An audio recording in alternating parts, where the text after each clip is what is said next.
তো নমস্কার বন্ধুরা, ওয়েলকাম টু ইউনিক স্পোর্টস। আবারও একটা নতুন ভিডিও নিয়ে চলে এলাম। তো বন্ধুরা, মোহনবাগান বলো অন্যান্য দলেরা বলো এইবারের আইএসএলের জন্য যথেষ্ট ভালো ভালো প্লেয়ারদের সাইন করিয়েছে। আর তার মধ্যে সবার চোখে উঠে এসেছে বিদেশি প্লেয়ারদের নাম। যা দারুণ দারুণ বিদেশি প্লেয়ার প্রত্যেকটা টিম সাইন করেছে, তোমাদের কি আর বলি। তো বন্ধুরা, আজকের এই ভিডিওতে তোমাদেরকে মোহনবাগানেরই ছজন বিদেশি প্লেয়ারের নাম বলতে চলেছি, যাদের মধ্যে মোটামুটি অনেকেই কনফার্ম তো হয়ে গেছে, আর 5 জন সাইন হয়ে গেছে, একজন বাকি রয়েছে। সেই একজনের ঘোষণাটাও কিছুদিনের মধ্যেই হয়ে যাবে। আর এই 6টা বিদেশি প্লেয়ারকে আমরা আইএসএল বলো আরও নানান ম্যাচে দেখতে পাবো। সেই 6জন বিদেশি প্লেয়ারের মধ্যে 2জন বিদেশি প্লেয়ার তো অলরেডি মোহনবাগানেই আছে, তোমরা চিনবেও তাদের খুবই ভালো করে।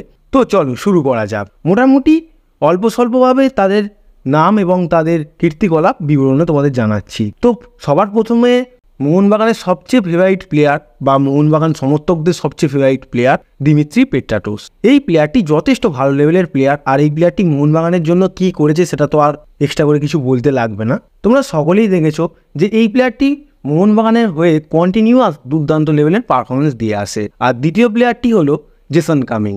যখন এই প্লেয়ারটি আগেরবারে মোহনবাগান টিমে যোগদান করেছিল, তখন তো বিশাল বড় লেভেলের প্লেয়ার এবং বিশাল ভালো পারফরমেন্স করবে বলে মনে হয়েছিল। হ্যাঁ, প্লেয়ারটা যথেষ্ট বড় লেভেলেরই, বাট তার কাছ থেকে পারফরমেন্সটা প্রথম দিকে তেমন পাওয়া যাচ্ছিল না। বাট শেষের দিকে তিনি দুর্দান্ত লেভেলের পারফরমেন্স করেন, আর তার কাছ থেকে আমরা আরও ভালো পারফরমেন্স আশা করি। তো এই দুটো বিদেশি প্লেয়ারকে তো তোমরা সকলেই চিনবে, আর এই দুটো বিদেশি প্লেয়ার তো আগে থেকেই ছিল। তো এইবারে যেই কটা বিদেশি প্লেয়ারকে সাইন করিয়েছে তাদের নামগুলো বলি। তৃতীয় বিদেশি প্লেয়ারটি হলো টম অ্যালরেড। 33 বছর বয়সী স্কটিশ এই প্লেয়ারটি যথেষ্ট ভালো লেভেলের একটা প্লেয়ার। হ্যাঁ, তার দামটা একটু কম, অর্থাৎ বলতে চাইছি যে বেশি দামি প্লেয়ার নয়, 2.8 কোটি টাকা তার মার্কেট ভ্যালু, বাট তার পারফরমেন্স যথেষ্ট ভালো। আগেরবারে তিনি ব্রিসবেন রোড এ লিগের একটা টিমেও খেলতেন। তো বন্ধুরা, এবারে চতুর্থ বিদেশি প্লেয়ারটির নাম বলি। চতুর্থ বিদেশি প্লেয়ারটি যাকে মোহনবাগান সাইন করিয়েছে তিনি হলেন অ্যালবার্টো রড্রিগেজ। এই প্লেয়ারটি যথেষ্ট ভালো মানের এক ডিফেন্ডার। তার বয়স 31 বছর, 2.2 কোটি টাকা মার্কেট ভ্যালু এই প্লেয়ারটির, এবং একজন স্প্যানিশ প্লেয়ার।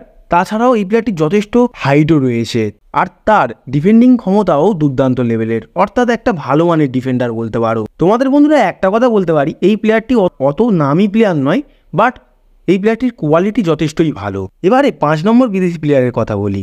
তো 5 নম্বর বিদেশি প্লেয়ারটি হলো গ্রেগ স্টুয়ার্ট। আমাদের আইএসএলের বেস্ট প্লেয়ারগুলোর মধ্যে একটা এই প্লেয়ারটিকে মানা হয়। আর 34 বছর বয়সী স্কটিশ এই সেন্টার অ্যাটাকিং মিডফিল্ডার বা সেন্টার ফরওয়ার্ড বলো, সব কিছু পজিশনেই তিনি ভালো খেলতে পারেন। এই প্লেয়ারটিকে সাইন করিয়েছে মোহনবাগান দল, আর এই প্লেয়ারটির পারফরমেন্সও যথেষ্ট ভালো। আইএসএলে তিনি দুর্দান্ত লেভেলের পারফরমেন্স করেছে, যা তোমাদের আগেই বলেছি। আর এই প্লেয়ারটিকে তোমরা ভালো করেই সকলেই চেনো। তো এই প্লেয়ারটিকে নিয়ে আমার আর এক্সট্রা কিছু বলার দরকার নেই, যথেষ্ট একটা বড় সাইনিং বলতে পারো মোহনবাগানের তরফ থেকে। আর 6 নম্বর বিদেশি প্লেয়ারের কথা বললে, এই প্লেয়ারটির নাম এখনও ঘোষণা হয়নি, কিন্তু কিছুদিনের মধ্যেই হয়তো হয়ে যাবে এই প্লেয়ারটির নাম ঘোষণা। প্লেয়ারটি হচ্ছে এলিক কাঁপানো স্ট্রাইকার জেমি ম্যাকলারেন। তো বন্ধুরা, তোমরা সকলেই এই প্লেয়ারটির স্ট্যাট অলরেডি দেখে নিয়েছো, আর এই প্লেয়ারটি কেমন লেভেলের প্লেয়ার তোমরা সকলেই প্রায় জানো। যথেষ্ট ভালো লেভেলের প্লেয়ার জেমি ম্যাকলারেন। এই প্লেয়ারটির বয়স 30 বছর এবং মার্কেট ভ্যালু 12 কোটি টাকা। আর 30 বছর বয়সী এই অস্ট্রেলিয়ান প্লেয়ারটি যথেষ্ট ভালো মানের প্লেয়ার, তোমরা সকলেই জানবে।